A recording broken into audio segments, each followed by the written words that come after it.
All right, here's the expected value video for Monarch Unlimited. We all want to know what's worth inside one of those boxes.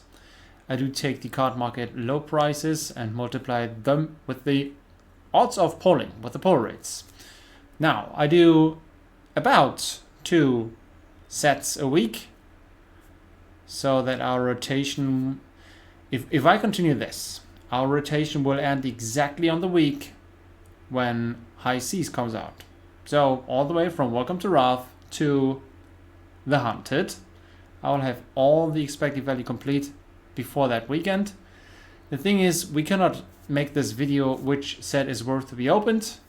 So maybe I'm gonna do one more expected value video in another week before, so that we can have this overview of the full complete expected value videos. And then when High Seas comes out, we're to just focus on High Seas, openings, EV, openings, EV. So anyways, here's one of the reasons why I don't make as much money as I should. Now, I'm gonna show you. First, there's 206 Monarch Unlimited boxes on the market right now. Last time we checked, there were 216. So that's going down just a bit. The price, including shipping to my door in Germany, is 79 for a box. Last time it has been 80. So, availability down, price down. That's unusual, but that's the way it is. I mean, if you were in Flesh and Blood when this was new, you thought these cards were the absolute peak because, well, for instance, Galaxy, alternate art, all these common code foils, those were super expensive. I can show you some of those prices. First, we're gonna go with the code foil Fabled, which is Great Library of Solana, 227. That's pretty low compared to 650, which we have tracked back in the summer of 2023. Legendaries, well, same picture here. Super high prices, 2023. Almost lowest prices now. Anyways, 145 for Valiant Dynamo and 145 for Phantasmal Footsteps, which is a pretty high price for a legendary, but these are the collector's editions, right? With Unlimited, you have the Rainbow Foil version, where actually for Monarch there have been more Unlimited boxes printed than first edition. So it's Rainbow Foil, which is not as nice as the Cold Foil, and there is many more. That makes sense. But now we're just focused on a first edition. Karen Husk is at 103.30. There is some alternate art and extended arts, and check this out. For instance, I mentioned the Galaxy Black. That's just one example. You can get this for 25 now. If you have price memory and you just go and let your emotions guide you, 170 is what we had in our heads as a price for this card. And the thing with buying stuff is, I do offer, hold on, let me get this here so we can see the price.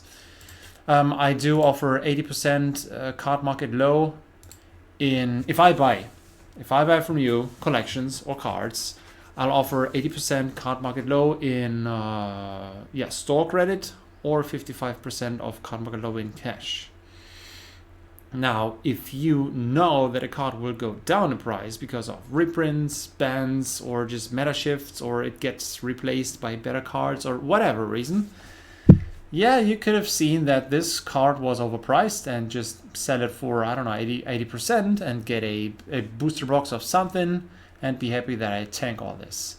Now, I do buy thousands of cards every month, and as you know, over the years, all this inventory has lost quite significantly. There's not many cards that go back up in price.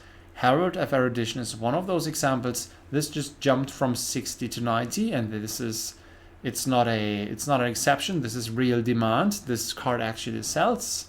But compared to all this a year ago and all, oh my god, 190. Doesn't matter how much I paid. I basically lost money, even compared to today's prices, right? So that's why I'm getting a little bit hesitant on offering 80% flat on everything, because especially those high-priced collector's items, which are not being sold quite often in the past year or so.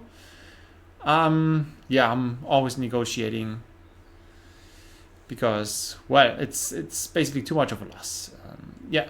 Anyhow, there's a bunch of common cold foils, which also are like 10% of what they used to be. That hurts quite a bit, but that's the way it is. From now on, I think with these prices, could they go much lower? I don't think so. But that's just what I think. I don't know. It's like with everything else. These are just prices. It's a market. So, there is... Hold on. Yeah, that's correct. There is the cold foils. Are these Majestics? Hold on, what did we just have? Oh, these were alternate odds and extended odds. All right, and here's the normal cold foils, Majestics or commons. 40 for Luminaris, 33 for the Halo of Illumination. Raiden Duskblade is still at 30. The average is at 13. It looks like if you own these cards, I do own a complete master set of Monarch First Edition, and every time I check these numbers, I'm getting a bit sad that all this is going down in value, but I don't care. I like these cards and I'm going to keep them, even if I knew that they were going to be cheaper next month or in 2 months. I don't care. I wouldn't sell them. Now here's the Rainbow Foil Majestics. Soul Shield and Nourishing Emptiness at 15, shared first place. All this is basically going sideways. Here's the Majestic non-foils. Nourishing Emptiness, 10 euros and 30 cents. Soul Shield at 8. Celestial Cataclysm at 6. And Rose the Ancients for 5.90. For these prices, the price fluctuation is not quite as big, or it's not even there at all. And yeah, it's just a bit of volatility, but people do play these, so I can get those for whatever price the market is today, and I don't worry about in a year or so. Now, expected value, there's a bunch of Angels or Lights cards which went up in price. So the Rainbow Foil rares on average per box went up to 294, which we've seen here in October 23. The rest, alternate odds and extended odds, they went up just a bit to 272, and the Majestic short printed ones 16 cents. Now we have Majestic non-foils for 3 euros and 1.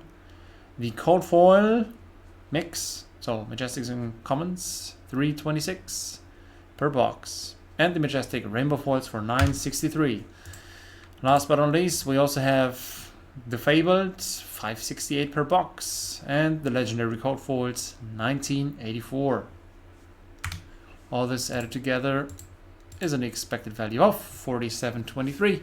And again, if a box does cost 79, 78, no 80, and you'll get 47 out of it, to me personally, it's not worth opening this.